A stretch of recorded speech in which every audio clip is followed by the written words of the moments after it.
ठट्टा की तहसील मीरपुर साकरों की union council चौबंदी में 24 घंटे मां और बच्चा सेहत मरकज की नई इमारत का इफ्तिताह। अल्ट्रासाउंड और डिलीवरी की सहूलियात होने से खवातीन और बच्चों की जानें बचाई जा सकेंगी।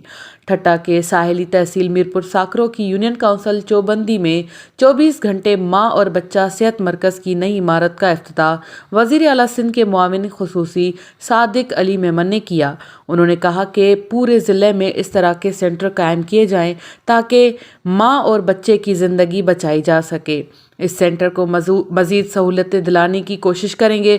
उन्होंने कहा कि इस सेहत मरकज़ से मकामी ख़वातीन को मुफ्त डिलीवरी की सहूलत मौजूद होगी और नौमौलूद बच्चे की भी अच्छी देखभाल की जाएगी। इसके अलावा अल्ट्रासाउंड और मुफ्त दवाएं भी मरीजों को दी जाएंगी। सादिक मेमन का कहना था कि इस सेंटर से 30,000 की आबादी को फ़ायदा होगा।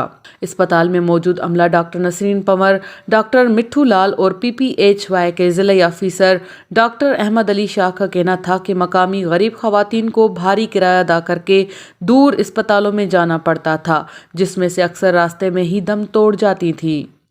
अब इस सेहत मरकज से माँ और बच्चे की ज़िंदगी महफूज हो सकेगी।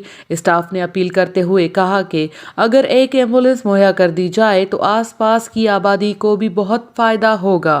अमीन फारूकी, फायरस्टोन न्यूज़, ठट्टा, सिंध।